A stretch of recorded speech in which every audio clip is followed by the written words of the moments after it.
Novel چلو جانے دو قسط نمبر 5 بائی سمیرہ حمید۔ وہ اتنی گہری نیند سوئی ہوئی تھی کہ جیسے اپنے بیڈ روم میں ہو۔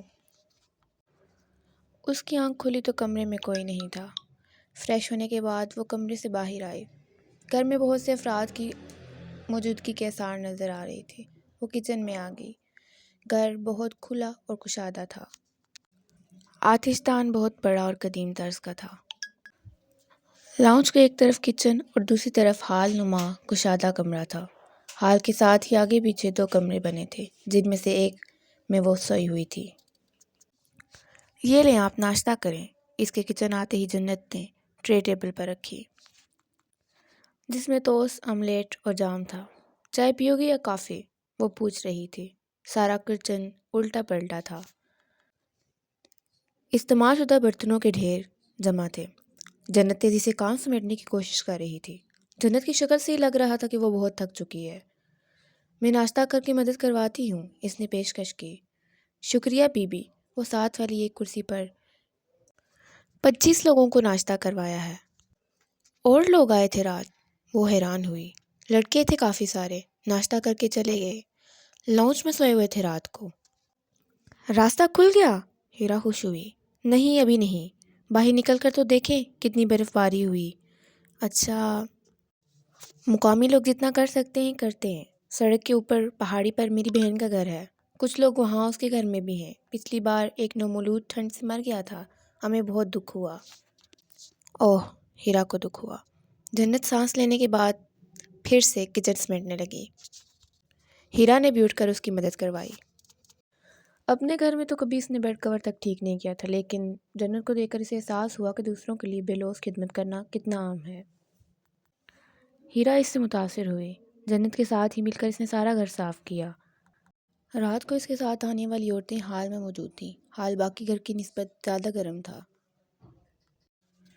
دوپہر کا کھانا ہیرا نے جنت کے ساتھ مل کر بنوایا اور بھی سب کو کھلایا۔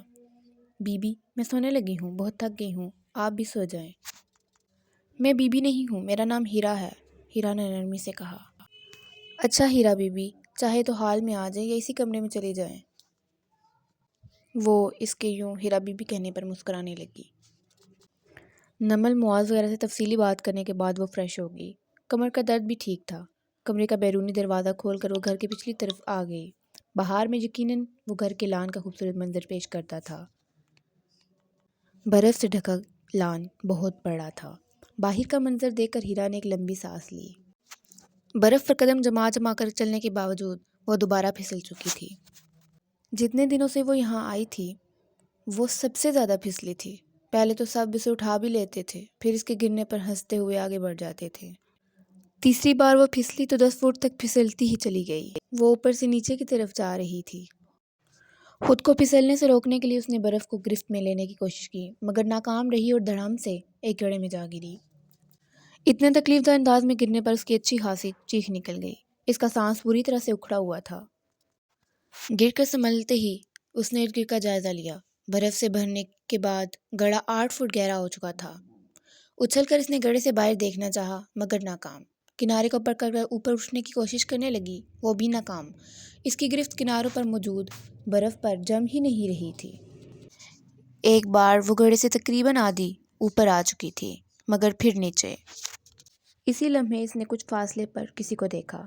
شاید نظر کا دھوکہ تھا۔ پوری طرح دیکھنے سے پہلے ہی وہ دھڑام سے نیچے، شاید دھند میں لپٹی ہوئی کوئی چیز۔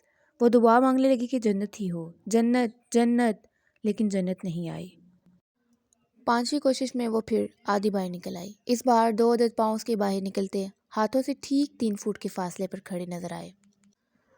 اس کے آدھا باہر نکلتے ہی وہ 2 فٹ اور دور ہو گئے کہ مبادا وہ انہیں ہی پکڑ نہ لے۔ جب وہ دوبارہ واپس گری تو اسے شاید غصہ آیا اس پر جو باہر تھا لیکن اس کی مدد نہیں کر رہا تھا۔ کوئی ہے؟ وہ چلائی۔ کون ہے باہر؟ Help help! وہ ایک ایک لفظ کو کھینچ کھینچ کر چلانے لگی۔ اس بار اس نے اوپر چڑھنے کی کوشش بھی ترک کر دی تھی کیونکہ اس کا اس طرح باہر نکلنا ناممکن تھا۔ آخر تمہیں کتنی اور ہیلپ چاہیے؟ گڑھے کے کنارے ایک دم وہ لمبا ترنگا شخص بھاپ اڑا تھا۔ مگ تھامے نمودار ہوا۔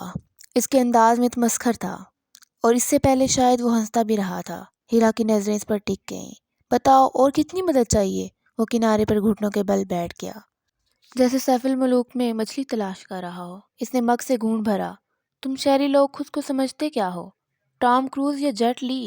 بہت پسند کرتے ہو ایڈونچر؟ ہیرا کو شہری لوگ پر حیرت ہوئی۔ تو کیا مری گاؤں ہے؟ چلو پھر نکلو یہاں سے۔ ٹام کروز بن کر لگاؤ چھلانگ اور ثابت کر دو خود کو۔ 25ویں کوشش میں بھی تم یہاں سے نکل آئی تو میں چائے پینا چھوڑ دوں گا۔ چلو شاباش، کرو کوشش۔ وہ اسے بچکارنے لگا اور ساتھ ہی اٹھ کر 2 قدم پیچھے جا کھڑا ہو گیا۔ Shut up! ہیرا اتنا ہی برداشت کر سکتی تھی اب۔ Shut up! اس نے حیرانی لیے اس کے انداز سے اس کے الفاظ دہرائی اور ایسے ہی کنارے پر آ کر بیٹھ گیا، جیسے اپنی ہنسی اور حیرت دبا رہا ہو۔